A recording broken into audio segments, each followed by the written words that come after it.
Hello and welcome to the show. It's Wrestling with Entertainment, the only audio experience on the web today. The trusted choice for interviewing all your favorite wrestlers every Tuesday and Wednesday, previewing and reviewing the latest shows from WWE, AEW, New Japan, and everything in between every Saturday, and dropping us some bonus content on Mondays. I'm of course your host, James Shea, alongside Kaliko Yachts. I mean, I never thought we'd be here, but we're celebrating the most visible man I've ever seen in my life. So let's get to it. We are wrestling with John Cena's top 10 matches. In our John Cena top 10 matches. You know, I do feel like if this was a now or never scenario, I mean, he literally just won his 17th World Championship a couple of weeks ago, wrestling Randy Orton, one of his most known rivals, and he's going on literally his last retirement run. So I mean, it makes sense to do this now. A lot of these, depending on who you ask, there might be some matches that more of these matches are on the lines of him losing, but I digress. So should we get into it, Kaliko? I mean, we might as well, but just full disclosure, 99% of these matches, we know damn sure he's lost. Well, that brings us to my number 10, and that is John Cena versus The Big Show from WrestleMania 20. Took place at Madison Square Garden, and it was John Cena's first ever title that he won. And was it was the catalyst that really sparked everything that we see, afterwards and even today. He was the doctor of thugonomics. The Madison Square Garden fans, they could be really, cruel to somebody that they really despise. These people were vibing with John Cena, and every word he said they loved. Was it the prettiest match in the world? Probably not. But he was one of the first people I saw that picked up the Big Show on his shoulders and gave him an FU. And it was called the FU back then, not an attitude adjustment. Fuck that. No pun intended. Because they were ruthless. Yes. But yeah, it was the thing that sparked everything that we know today. And he won the United States Championship, made it into a spinner cap. The rest is history. John Cena defeating the Big Show at WrestleMania 20, my number 10. Oh wow. My number 10, I actually picked John Cena versus Umaga, Last Man Standing. Ooh, I forgot about that one.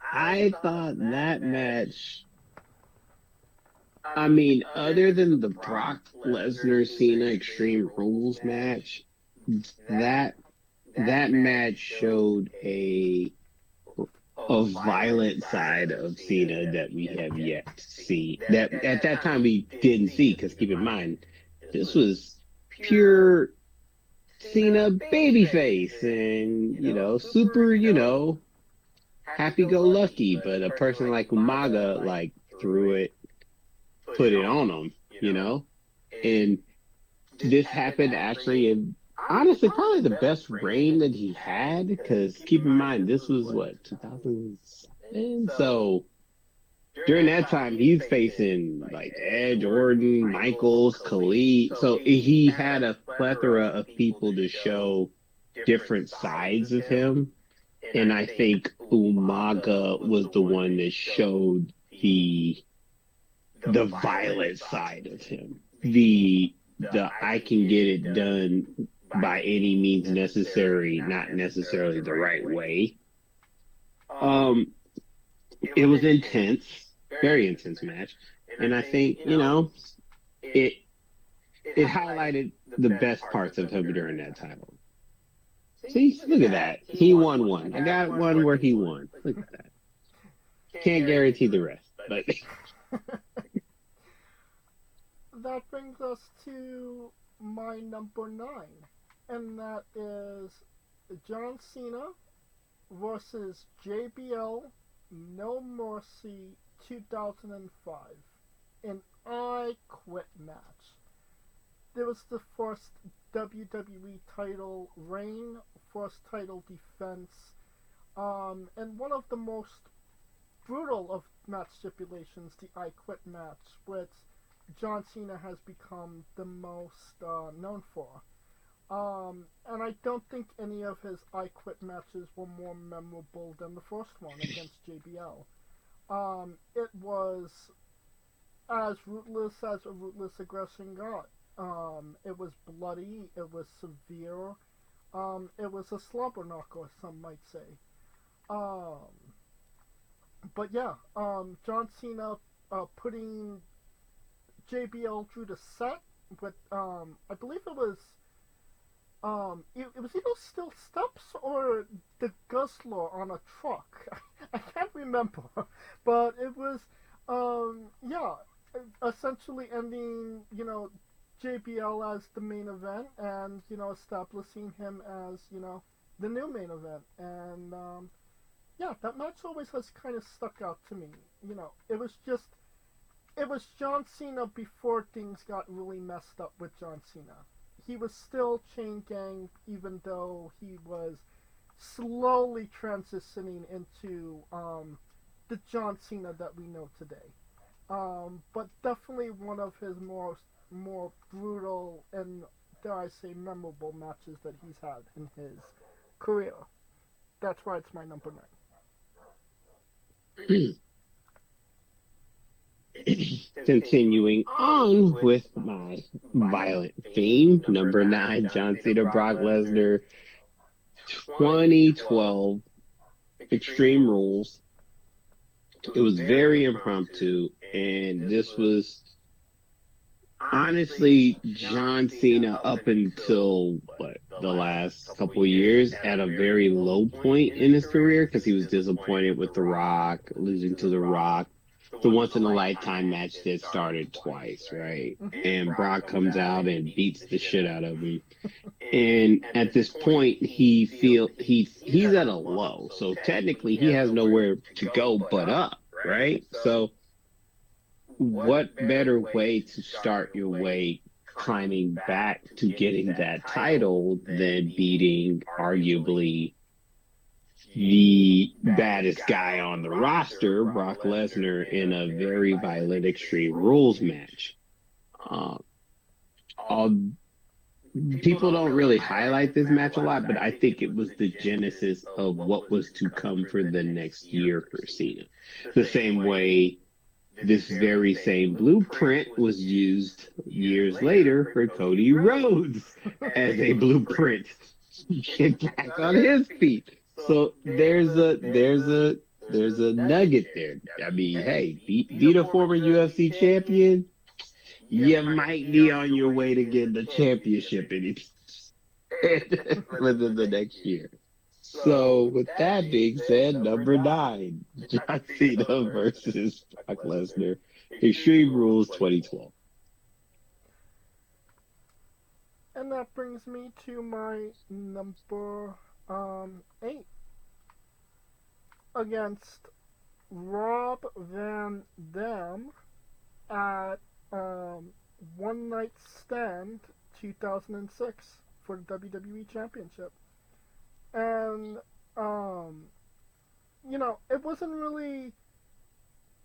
John Cena was the babyface, obviously, he was always the babyface, but he was never as horribly turned on as until he got to the Hammerstein Ballroom in New York.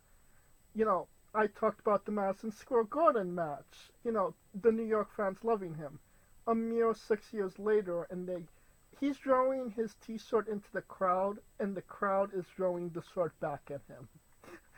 Uh, it was one of the first times he was in a very hostile environment that WWE could definitely not ignore. Um, and historically, weirdly enough, this was the one and only time that the Money in the Bank briefcase was cashed in. Rob Van Dam called his shot before cashing in the Money in the Bank briefcase and successfully did it. No other man since then has done that, and we're talking about 2006, a really long time ago. Um, and yeah, it was just the perfect storm. Rob Van Dam was over as ever. He was never not over. Um, there was Gaga. Paul Heyman interfered. Edge interfered. Um, but yeah, it's just memorable for mostly the most hostile crowd, I dare say, of all time. And that's why it's my number 8. Hmm. Let me see. I'm remembering matches as we're Number, going.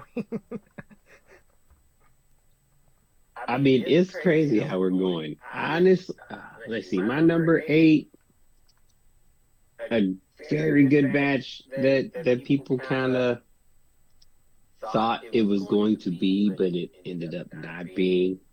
John Cena versus Cesaro United States title match 2015. That was on Uh, SmackDown, right? I, I want to say, it was Raw because it was a Raw title. Okay. And this was during his, I mean, this is the one time, or relatively the last time we saw John Cena on a week to week basis in which he was constantly defending the United States title against any and all coming challengers. And we had one Cesaro come in the mix. And even though there was no like real story to it, the match in itself was considered a great match for Cesaro, even though he came up short. And it just shows Cena, even after what, 20 years later, I mean, not 20 years at that point, it was 10 years. 10 years, he still could go with some of the best technicians at that time. Um, as much as I thought Cesaro should have won, because I mean, Cesaro's been lost in the sauce. But then again, maybe WWE knew what they were doing because Cesaro is kind of floundering right now. But that's neither here nor there. Uh, but yeah, it was a good, great match for an open challenge, and it showed Cena at some of his technical best, showing that he could hang with the young, quote unquote, young guns of that time. Um, yeah, so number 8, Cesaro Cena. That brings me to my number 7. And it's our first repeat of the show, and that is against Brock Lesnar at Extreme Rules. Um, just going off what you said, it was, how could John Cena get any lower than losing to The Rock at WrestleMania? Well, you drove the Beast Incarnate to put him on 10 feet under shit, is what you do. um, and yeah, it's like you said, it kind of marked, the year that John Cena would have that year, and he had a really bad, 2011 to say the least. Even 2010 wasn't that too good of a year for him either. But yeah, um, what you didn't necessarily say too much about the match itself was how fucking brutal it was in a time where WWE was literally smack dab in the PG era. Like we had the Muppets on like the next week on Raw. And you have Brock Lesnar basically dismantling John Cena.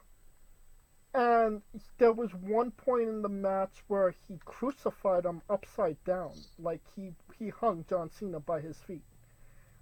And WWE at that time didn't do things like that.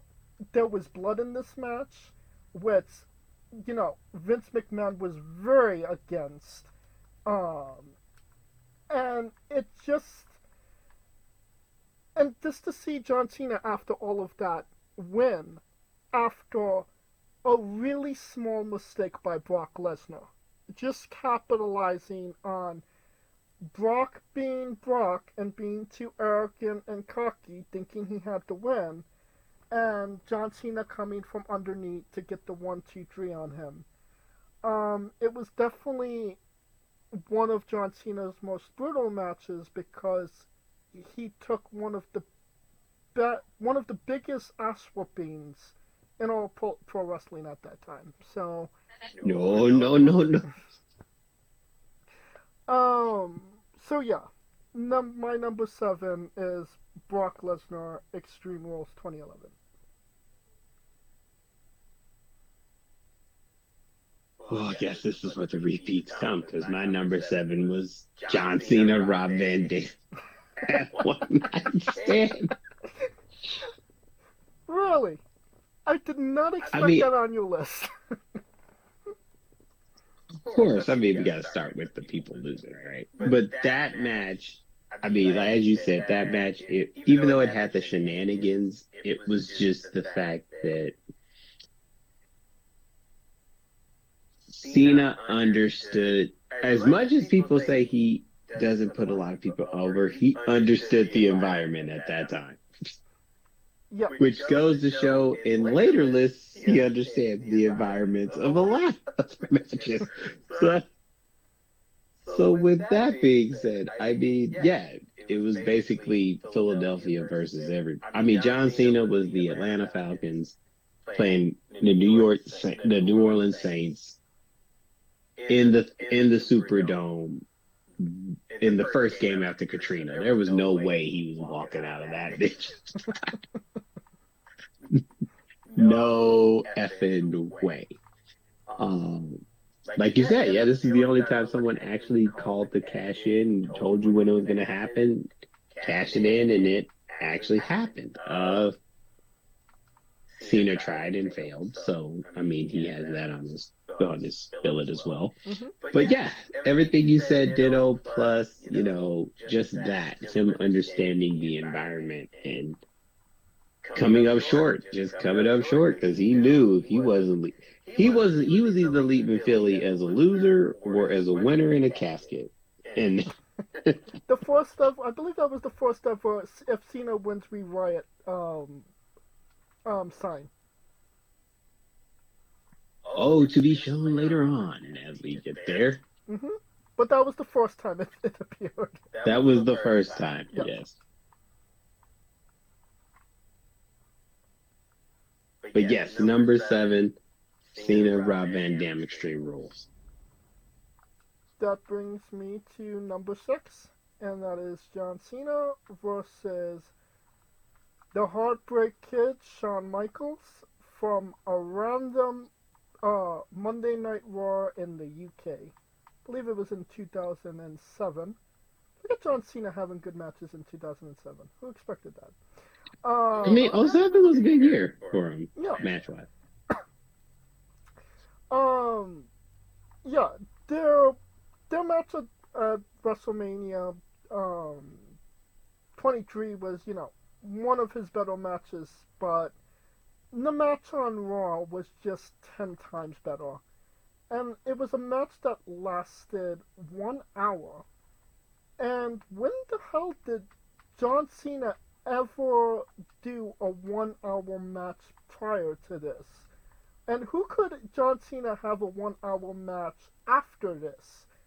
Only the Heartbreak Kid, Shawn Michaels, Mr. WrestleMania, could pull that shit out of John Cena.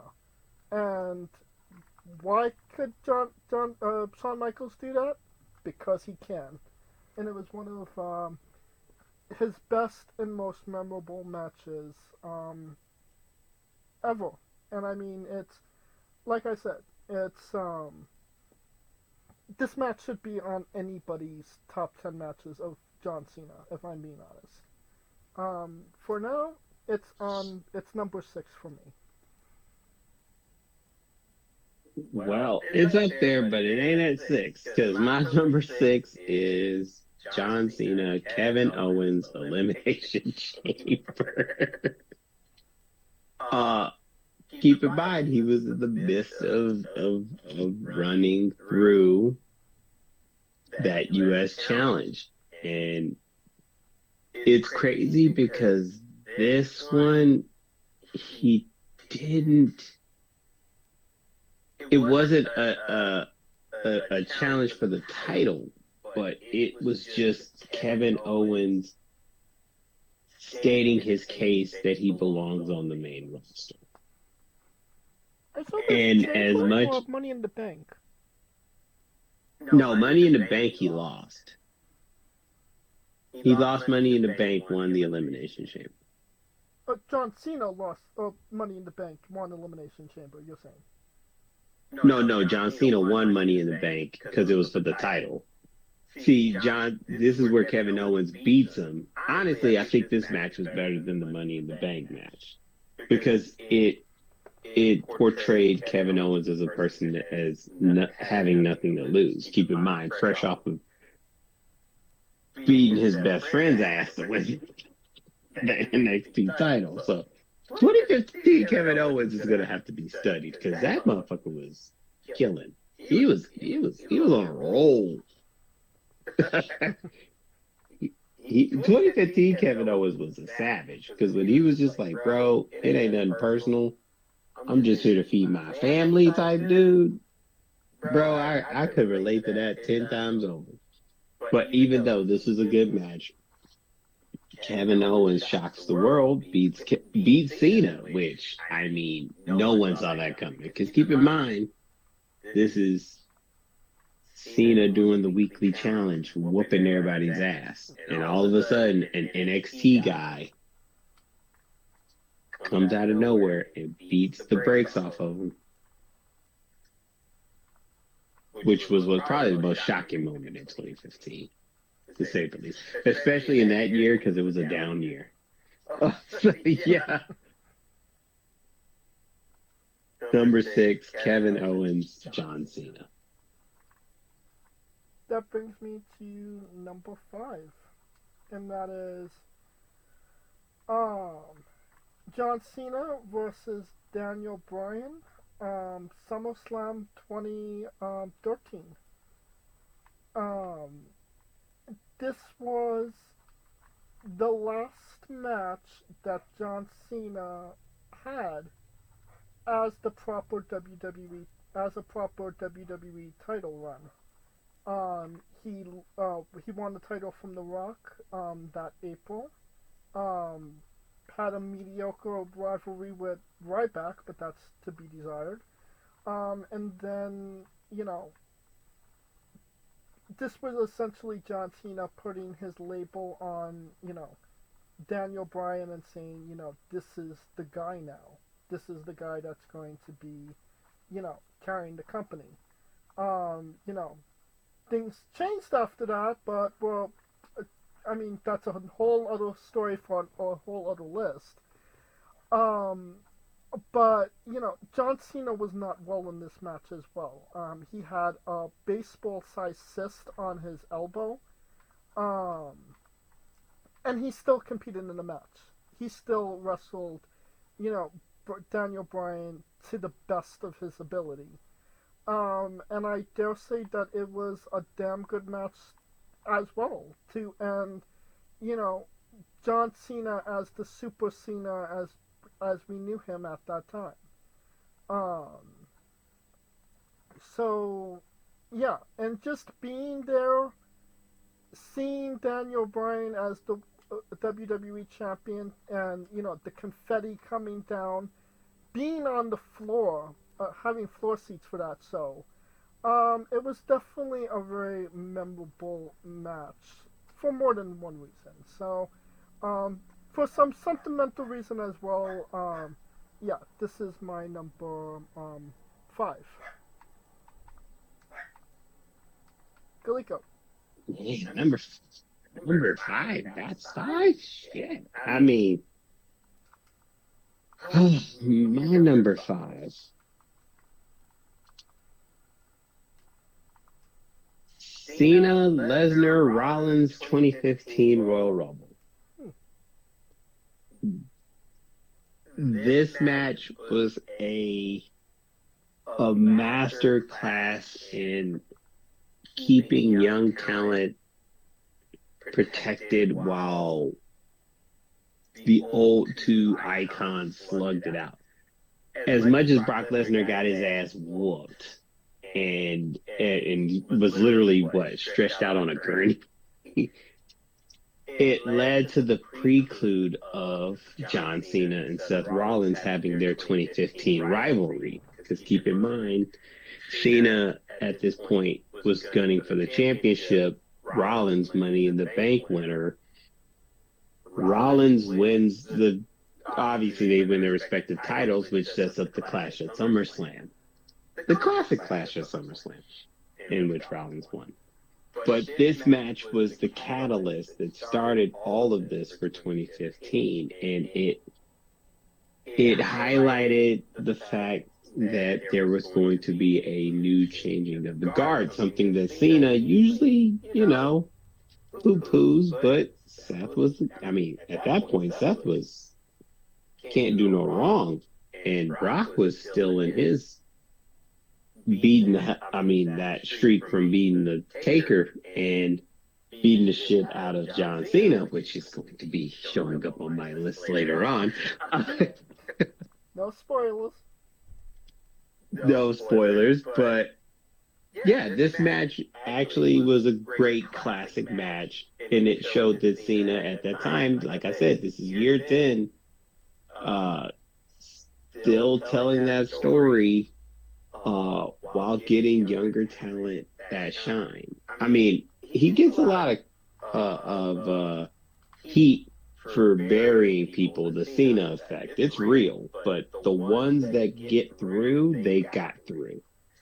And even though Rollins lost in the match and Cena lost in the match, it it put an emphasis on one of the most unlikely triple threat matches, especially considering most people thought Seth was going to cash in right then and there.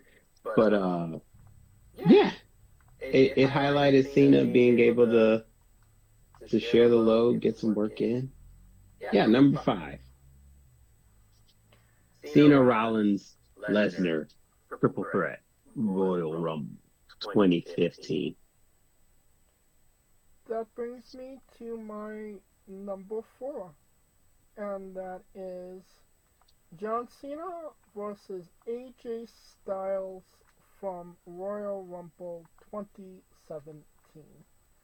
2016 they had a trilogy of matches that are just downright incredible. With AJ Styles coming out, the victor in most of them. Um, but the weird thing about the San Antonio, the match in San Antonio, Alamo Dome, was that they didn't really call back the stuff that they did in their prior matches. They had like a completely different match, and they didn't go out of the ring once during the match. They never wrestled on the outside. The whole match took place inside the ring. As being a traditionalist when it comes to wrestling matches, That's kind of how championship matches should, you know, be. Um, did the right person win? Probably not, but John Cena did win, and he got his 16th title that would, tie the record. That would be, Ric Flair, and, bring us to the catalyst that is where we are right now with him in, his 17th title reign. Um, Hard to believe that his last title reign was in 2017. Um, it was just kind of a moment in time, if I'm being honest, because literally a month later he lost the title to Bray Wyatt. Um, so it was just to say he won the title for a 16th time. There was really nothing. There wasn't really too much more to it, unfortunately. Well, fortunately, I think we've seen enough of John Cena in 2017. Um, but yeah, it was just. I think it was one of the. Low-key, I think it was the best match, even though I like the other ones better because AJ Styles won. Um, Of course. but for the John Cena list and significance, that's why this is my number four. Oh wow. I mean, I thought about putting that Elimination Chamber match in this list because I was there, but I felt like that was more of a Bray Wyatt celebration Right. than a Cena celebration, if that makes sense. No, absolutely. Uh, so with that being said, number four, John Cena, Brock Lesnar, 2014 SummerSlam. If you said Superman died in 2013, no, he died in 2014 because that was the end of the Super Cena era as we knew it. For him to understand the importance, and this is him saying it after the match, actually, like years down the line. The fact that he understood the importance of Undertaker beating that streak, or no, of Undertaker losing the streak to Brock and Brock being the one, for him to take that kind of an ass whooping was something that we were not seeing. Because keep in mind, same John Cena that beat Brock Lesnar at my number 10 gets his ass pummeled, and he's like literally 2 years later. Difference that 2 years makes. I think this is just interesting in the sense that even though people weren't rooting against Cena in this because I was there, people were just rooting for him to get his ass beat. I mean, the fact that they just threw 16 suplexes and the crowd was just counting, and it just felt like a gladiator sport because it was just like 1, 2, 3, 4, 5, and it was just yeah. I mean, and it just highlights how important Cena was to the kids because sentimental value. Little, there was a kid front row, or not front row, one row in front of me, crying his ass off at that ass. Just crying his ass off. Pretty much kind of like how my son was when John Cena lost to Austin Theory. Just crying his ass off. But I will say this, my son never seen John Cena get his ass beat that bad. So I can say that with a straight face. But yeah, this match signified the Cena that we knew. I mean, we didn't know it, but the Cena that was just going to be on this constant, like, 1 year win streaks were just dead as we knew it. Super Cena died that night. We just didn't know it. So yeah, number 4, Lesnar Cena, SummerSlam 2014. That brings me to number 3, and that is John Cena versus Edge TLC at Unforgiven 2007. People will tell you, oh, Randy Orton is John Cena's greatest rival. Well, maybe he was, but their matches were ass. Um, Edge was the master protagonist when it came to John Cena. He knew the right buttons to push to get John Cena to be that doctor of Thugonomics, chain gang, I'm gonna fuck you up, John Cena that we got, in 2003 and 2004. And yeah, he brought it out of John Cena during this rivalry he had. Um, Edge won the championship from John Cena.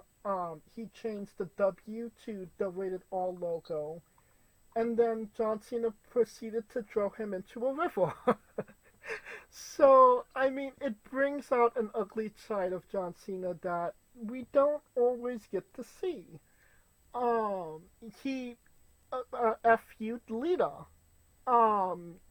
That's not something you would see John Cena do in, 2010. Or maybe even like a year later, honestly. This was John Cena being the ruthless, aggressive John Cena to get back what was his at the time, the WWE champion. It was, and still is, one of his better and most memorable matches that he's ever had. That really closed the chapter on a really memorable rivalry at the time. Um, Was this in December? October, I want to say. Okay. Um, Because that whole year they were feuding for that title. Jesus. yeah. So that closed. This was the blow. This was the last match at the time. Um, to end that storybook rivalry.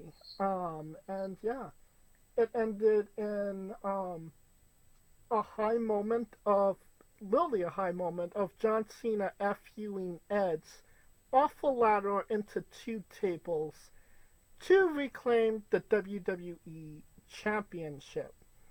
That just capped off one of the more memorable and best paid previews WWE's done, Unforgiven 2007. It had Trish Stratus's last match, her retirement match, and the Hell in a Cell match where DX put Vince McMahon's head up Big Show's ass. When you can follow that and still have the crowd as hot as they were, it just goes to show you how hot that rivalry was at the time. And that's why it's my number 3. Yeah, I think what was it? Edge was the Joker to to Cena's Batman. Because it always felt like he always had a step ahead of Cena at some points Right. until ultimately Cena got him. So I do get that. I always go back to the Um, part where he throws him in the river and he said, "You want to change my title? You want to fuck with me?" Like, yeah, John Cena did not do that back then. And yeah, Edge brought that out of him. He yeah. pushed him over the edge. No pun But intended. Edge was an antagonist though. That's how it always was. But that also is important for Edge to be seen as a main eventer. So it that whole year was just something crazy. Uh, Number 3 for me. I think this was like I want to say your number 7, which I think it was your 7 or 8, which is John Cena versus Shawn Michaels, the 1 hour UK match that was honestly, that might have been his one of his better matches. Because keep in mind, this is John Cena coming off of. I mean, he really literally ran through DX. He beat Triple H and then Shawn Michaels. It was supposed to be a rematch, and then I mean, the rematch was supposed to happen. Triple H was injured. Shawn Michaels stepped in. He beats Shawn Michaels, which to them is dismay. But then Shawn Michaels gets to get back in the classics thereafter. Um, it just showed the technical aspect of him. Um, it showed the storytelling of John Cena. It showed the durability of John Cena. Because keep in mind, John Cena at that time was probably going through the Stone Cold, where it was like, oh, beat me up, I do my 5 moves of doom, and then we are out of here. You see what I'm saying? So for him to get a match like that with Shawn Michaels, who, I mean, but 2007, he retired. What, a year later? No, 4 years. No, 2 years later? 4 years? Was it 4 years later? He retired in Yeah, 2010. yeah, he retired 4 years later in 22. So to get that match out of Shawn Michaels says a lot. And for Shawn Michaels to even put Cena in that stratosphere, to be that it felt like an Iron Man match as much as you can say. I mean, Without any it time. almost was without any, you know what I mean? So everything that you said about that match, I ditto it. I just think it was a better one of the things Cena gets one of the things Cena gets like shitted on for, that match highlights, or the following matches that I'm about to put on my list highlights everything else that he can actually wrestle. So yes, number 3, Shawn Michaels, John Cena. And I could easily put, well, never mind. I'll put that as my honorable mention. That brings me to number 2. We're there. Well, almost there. um, Kevin Owens, Elimination Chamber. Um, Kevin Owens comes in. He literally in his second match in NXT wins the NXT Championship. The the rocket is strapped to this guy's ass. A couple months later, he's on WWE main roster TV, and to antagonize John Cena, like as NXT champion, like what the hell does that mean? And I'll never forget that first promo between Kevin Owens and John Cena, where John Cena is talking down to Kevin Owens, and he says, "You don't need to give me any advice. I've been doing this for 15 years. It's just not. I just didn't do it here. So I'm not Exactly. I ain't a young boy that you could talk down to. I'm on your level, experience-wise." Exactly. So, I mean, if you know who Kevin Owens was before this, which I did, you know that you knew who Kevin Owens was, and that he was gonna fuck around with John Cena and see, and how Oh, that he was would gonna be beat played that out. ass. Yeah, he's beating that prize fighter Kevin Owens. This was prize fighter Yes, Kevin Owens. and this was the first. But if you were like just the jabroni that just watched casual WWE, I could definitely imagine a lot of people saying like, "Oh fuck, who is this guy?" Because like he's antagonizing John Cena right now, and people, not a lot of people hung with John Cena on the mic. He would bury people on the mic, and they wouldn't necessarily get a leg up on him. They would kind of just take it. And Kevin Owens has never been the type of person to just lay down and die. He will get the last word in right after he dies, making sure that he died with the last word. It's just the Oh, person. he's dying talking shit. Yeah, Yes. he's on the deathbed talking shit. So, you know, it's a really cool moment. This motherfucker is 6 months into his wrestling career. He's already NXT champion, and now he has a match with John Cena at Elimination Chamber. Hell yeah, that's pretty cool. I don't think Kevin Owens is winning, but you know they trust him enough to be in a match with John Cena. And then this motherfucker ups and beats John Cena at Elimination Chamber. Exactly. And in a way, it kind of legitimized NXT as well because he was NXT champion. To say the NXT World Champion got a win on the biggest pro wrestler that WWE has to offer, John Cena. So it just wasn't just a really big win for Kevin Owens. It was a really big win for NXT as well. Um, for people that didn't know who Kevin Owens was before that match, it just cemented that, oh fuck, he's an absolute star because he beat John Cena. Because, like you said, John Cena didn't lose a lot of matches back then. Like Cesaro should have won that open challenge match. He didn't, but Kevin Owens beat John Cena. Um, and if you were a fan of Kevin Owens before this, if you've seen Kevin Owens in his Kevin Steen persona, it's a pretty sweet moment to see, you know, a guy that busted his ass for 15 years get a win on the biggest world champion WWE had to offer. And it was just a win, win, win, win. The loss didn't hurt John Cena because everybody won in one way or another in that match when Kevin Owens beat John Cena. And that's why it's my number two. Low key, and I don't think people think about this enough. Kevin Owens was the start of the NXT bringing in those indie talents that people knew. He doesn't get enough credit about that either. Oh yeah.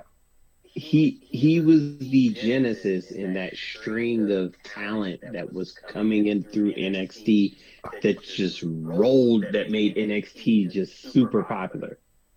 But you had Kevin Steen, Finn Balor, Samoa Joe, Nakamura, Bobby Roode. Oh no.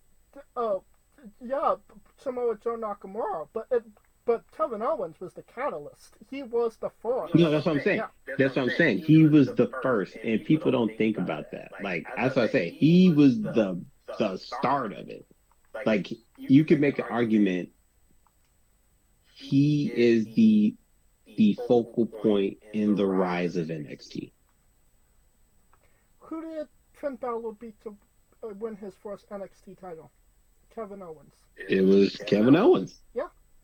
In Japan, if I'm not Japan. Brooklyn. He's Brooklyn. He beat him in Brooklyn, then he beat him again in Japan. Mm-hmm. Yeah, so I mean, people don't know, man. Kevin Owens, like, without him, NXT, that black and gold NXT from that time frame, which was what, 2015 to 2019, doesn't exist. You might not be wrong. So give that man his flowers. Anyways, my number two, John Cena, Daniel Bryan, SummerSlam 2013. So You were there, I was there. My number six and five was your number 3 and 2. Yes. Reason being, because this was what? WWE. This was what? The Divas show? Remember the Divas show was popping? That's right, Total Divas. Total Divas, and John Cena looked like a complete asshole.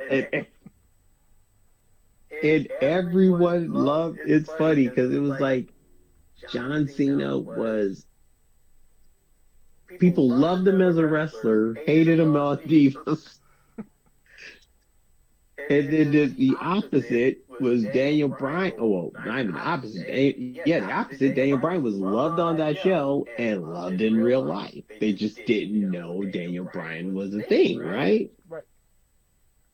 And this was the match that put Daniel Bryan on, and he couldn't have done it without John Cena.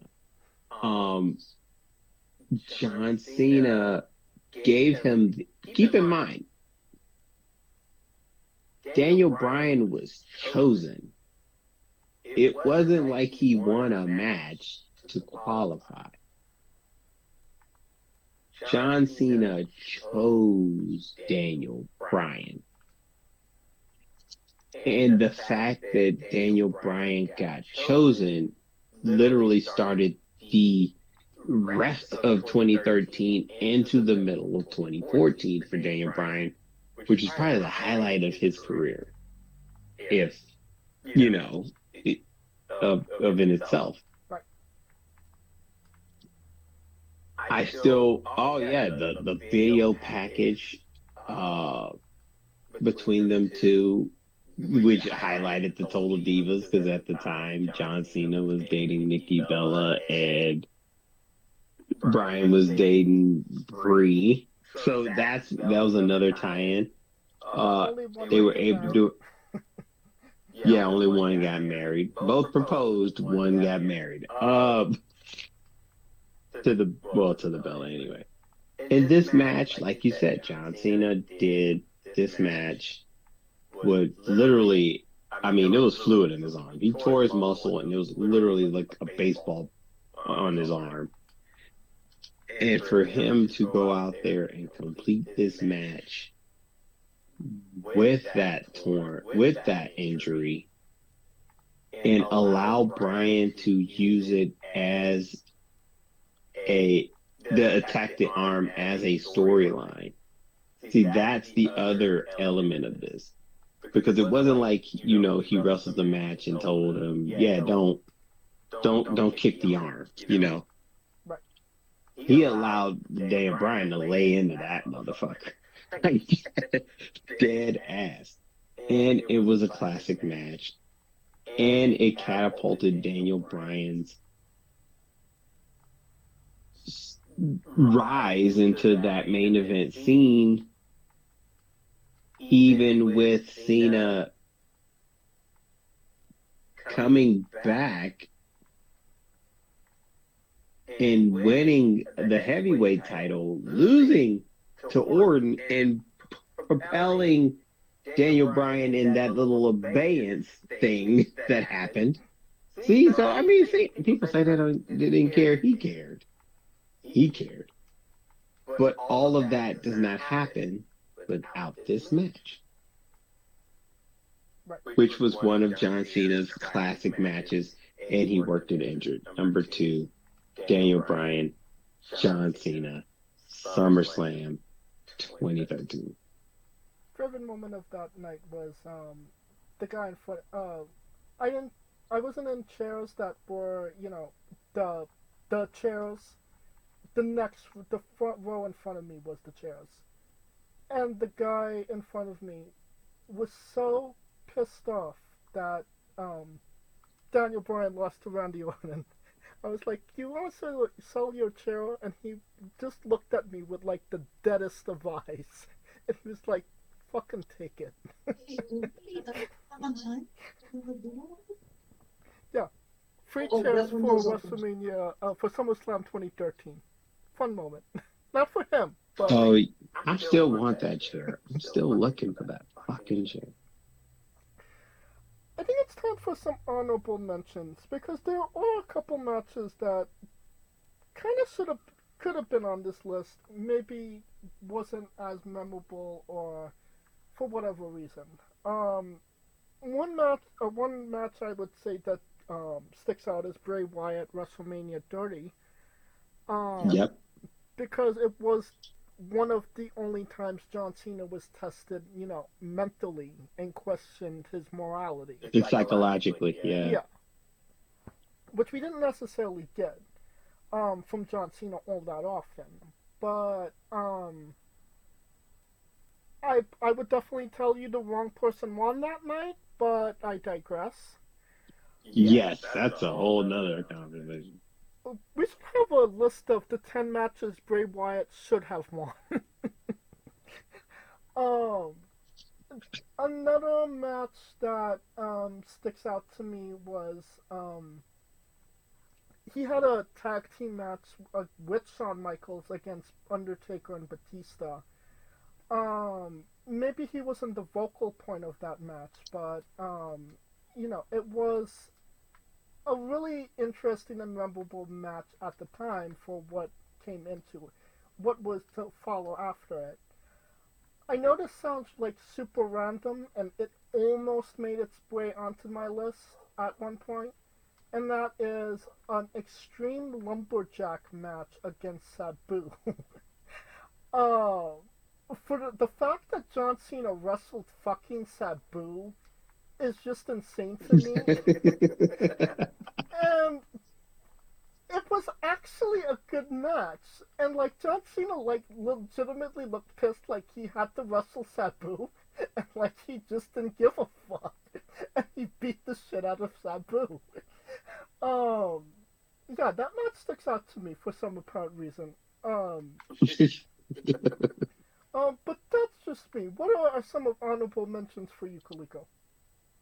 For me, there was a match in San Diego, Taboo Tuesday, triple threat, John Cena, Shawn Michaels, Kurt Angle, which honestly was a banger, which made me hate John Cena because I'm like, how dare you beat Kurt Angle and Shawn Michaels at the same goddamn time. That was a good honorable mention. WrestleMania 30 was a good honorable mention. 31 was good in the sense, With Rusev. story wise, with Rusev, wrong person, wrong. There's a lot of matches Cena should have lost. I disagree with that. I think the right person won at 31. That's maybe that's a hot take, but yeah. Oh no. But yeah, that one. I'm trying to think. Seth Rollins, Cena at SummerSlam 2015 was a good one. It culminated. It culminated him as the man.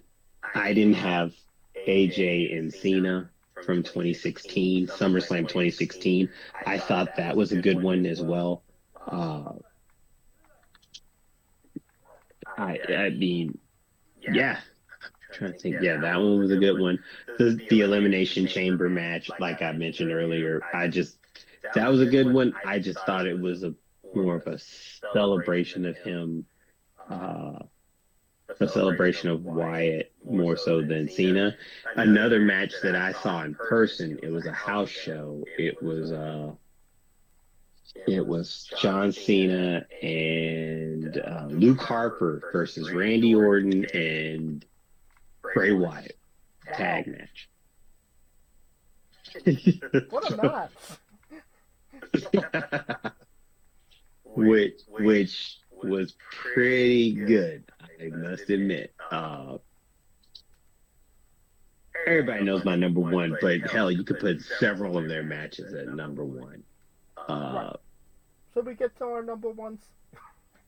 I mean, we know what number one is. I think we both have the same number one, so it's just a matter of revealing it at this point. So wait a minute, 1, 2, 3 is this? We might as well just say it on three. 1, 2, 3. CM Punk, CM Punk versus John Cena. Yep, Money in the Bank.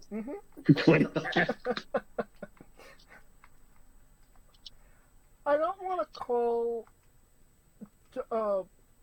CM Punk an antagonist of John Cena. I don't want to say that he's the Joker or Two-Faced or Clayface or the Riddler.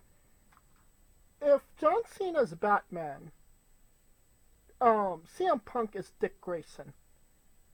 He's just as popular. He's just as beloved. And low key at times, Bruce Wayne and Dick Grayson fucking can't stand each other. They have a complicated relationship, and that is, you could make that same claim about John Cena and CM Punk. It wasn't about it wasn't personal animosity. It was business. It was to be the best in the world. It was about having that accolade of being the figurehead of the company. Obviously, the pipe bomb was the catalyst of all of that, which played into the domino effect that caused the match at Money in the Bank, one of the most alive crowds of all time. As much as I would like to say the Hammerstein Ballroom was a hostile environment for John Cena, I want to say that it was maybe 10 times that in Chicago. It was literally Chicago for Chicago by Chicago. There was the Cena wins if we riot. Cena wins we riot. Sign. And John Cena, as you like to say, understood the assignment. He didn't come in babyface, gung ho, smiling. He knew that he was the antagonist, that he was the bad guy, and without even, without being a heel, he still played the part of the heel expertly to put the shine on CM Punk, that he didn't lose the integrity of his character, but he put the shine on CM Punk's character as the babyface in the match, even though Punk was clearly, the bad guy. And maybe everywhere outside of Chicago he was, but in Chicago he was the face. He was the guy. And it was just an expertly executed match between the two of them. I can't remember if they had a match prior to this, but every match that they had after this was just a straight up banger. I could low-key say that the match at SummerSlam, SummerSlam 2011, yeah, that was another one. was low-key a better match, just performance-wise, by both guys. And you had the added thing of Triple H as the referee. The Raw 1000 match. They had a random match on Raw to see who faced The Rock at WrestleMania. The number one contender match, the the Night of Champions 2012, the triple threat match from 2012. Yeah, they had the Yankee Pinstripe match where he was in Boston. Yeah, and it was just a catalyst of. It was never. The matches were never personal. It was always, you're the best, I want to be the best, I will punch you in the mouth to be the best. And rest assured, they punched each other in the mouth a lot. So yeah, that's kind of, this was the catalyst for all of that. This was by far the most memorable match. And yeah, it was just a great match on top of that, and that's why it's my number one. That was just a great event in general, that Money in the Bank show. That crowd was hot. yes. And to show the significance of this match, out of all the matches that I named on my list, This is the only match that Dave Meltzer gave 5 stars.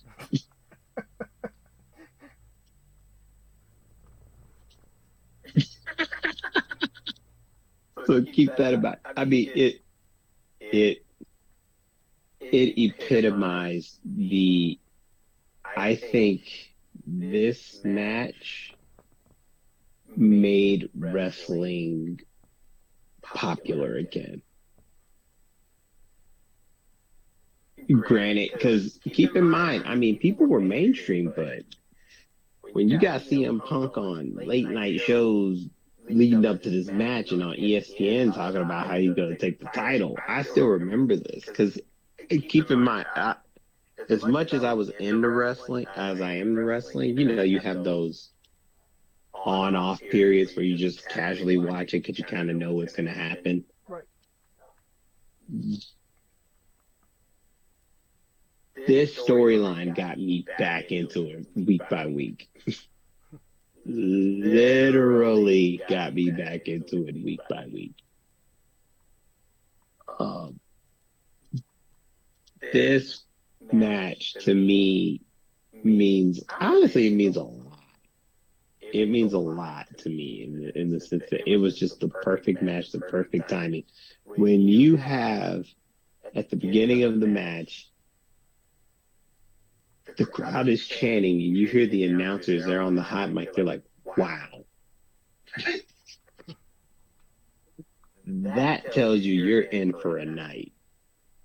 Plus, this was the final time CM Punk came into This Fire Burns. Love that. That's a fun Love. fact for sure. Oh, love that. I love that song. If you ever go to, there's a little touring club thing called the Wrestling Remix. They play that song. I go ape shit. I love that song. But yeah, this match is Cena at his best. And it also, like you said, Cena placated as I mean, they treated him as a heel. However, he was the honest. He was probably the guy with the most faith in the building. Because keep in mind, Vince and Laurinaitis was about to call that match. Right. And it was Cena who said, hey, we ain't doing it like that. We are not doing it like that.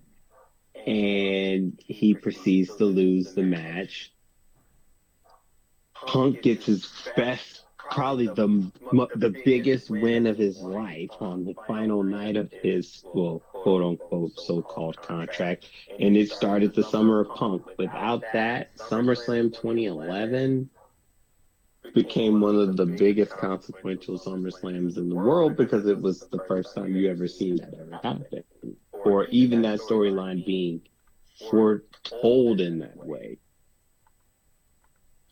I remember the Comic-Con that year was buzzing because Punk was going into San Diego with the title at the whole tournament, and this started Triple H literally becoming the backstage guy.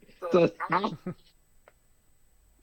all a whole new era into WWE in which it was going back into the popular mainstream as far as being up there with the more affluent shows. You know, it was like WWE was always there, but there were times where it seemed less than, and at this time it was up there with like The Walking Dead and all these other great hit shows that were popular mainstream at Comic-Con. And when you're there at Comic-Con, you're mainstream. You know? Right. So this match was a catalyst in the rebirth of wrestling to a new generation. Or the rebirth, it did two things. Rebirthed wrestling to a new generation. It reminded people of the elder generation, and it got it pumping on social media, which was huge at that time.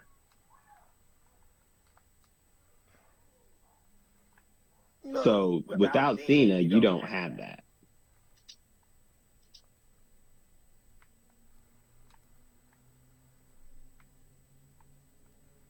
Yeah, which makes it number one, undisputed. and you're absolutely right. You want to say that uh, WWE was in a bit of a slump at that time is an understatement. Uh, from maybe low key 2008 to 2011, with you know 2010 being the worst offender. Um, yeah, pro wrestling was just not in a good place, and then CM Punk sparked that love again. It made people say, "Oh, well, what the fuck is gonna happen on that show?" And that he made it fun again. Um, so yeah. Funny how we were way, we had different vibes on this list, but we both definitely came together for that last one. I mean, that's the consensus. You cannot. And I will say this: 2010 CM Punk was starting to cook at that time. 2010 CM Punk had me like, huh, I was talking shit during the Royal Rumble. I was like, they let him get a mouthpiece and he can actually talk. And you were right, because keep in mind, from 2008 to 2010, the biggest, the only thing that actually sparked anything was Michael's Taker. Yeah, That was the bright spot. I mean, here and there would be like something good or interesting, but that was for the hot shows. That was for WrestleMania, SummerSlam, Survivor Series. And obviously the Royal Rumble is never not going to be, a big show. Um, but the low, the high periods were okay, but the low periods were really low. And it seemed like after the pipe bomb, everything just kind of got really high after that. Like things kind of stayed at a good point. Keep in mind this was the time when Mark Henry was the Hall of Pain. Um, Alberto Del Rio was popping off. Alberto Del Rio would ruin a lot of the rivalry between CM Punk and John Cena. Um, Only person to win Money in the Bank and Royal Rumble in the same year. in the same fucking year. Yeah. So yeah, and I mean that you're talking about another John Cena match. John Cena wrestled Alberto Del Rio in a broken fucking ring, and still had a semi pretty good match in doing it. So Yeah. yeah, see, we could say 10 matches that John Cena had that were actually good. Yeah. There's probably a lot more that were bad than good, but he has had good matches. Yeah, he's had his. I will put it like this: with when the right person brings it out of him, he has it. Right. And I'm low key proud of us that there wasn't that many matches that he actually lost. That was on this list. Oh gosh, I could, man. I mean, yes, my numbered one and two were losses, but I mean, it wasn't just losses to anybody. They were significant losses, I would say. My top five were all losses. He's catching these L's. Fuck you. I'm surprised that you had Brock Lesnar on there 3 times. Because, and I mean, what? Now I had Cena Lesnar, Extreme Rules, and Cena Lesnar in 2014. And the triple threat. Oh, and the triple threat, Royal Rumble. You're right. Yeah. I mean, that there is a through line between them two. Because keep in mind, they fought when Lesnar in oh three, oh four, when Lesnar was popping. More than likely. It's just that it wasn't the Cena that we knew now. Yeah. And that showed that he had potential. So they always had it there. It's just that, of course, Lesnar abruptly left, and who's to know what would have happened if he hadn't abruptly left? Which is ironic, because my number 10 match, what's the catalyst of John Cena becoming the guy, was the match where Brock Lesnar was on his way out. I mean, but by that point, it was undeniable that Cena was the guy. Yeah, but he was only United States champion at that time. But I would feel like Brock Lesnar would have had something to say during that one if he would have stayed. You know what I mean? Yeah, because I mean, Lesnar left Cena to be, I wouldn't say head and heels above everyone, but he definitely had a chin up on everyone. Oh yeah. Alright, that will conclude our coverage of our top 10 John Cena matches. Thank you for listening. If you like what we're doing, please like, subscribe, comment. Tell us what your favorite John Cena's matches are. Do you think his matches are the drizzling shits? Is there an actual John Cena match you like? Tell us. Whether, that's in the comments, tweet us, Instagram us. Do whatever you need to do to get in contact with us. Well, we know Cena Rhodes ain't making this list. Yeah, that's for sure. Maybe that's another list. John Cena's top 10 drizzling shits matches. Oh God.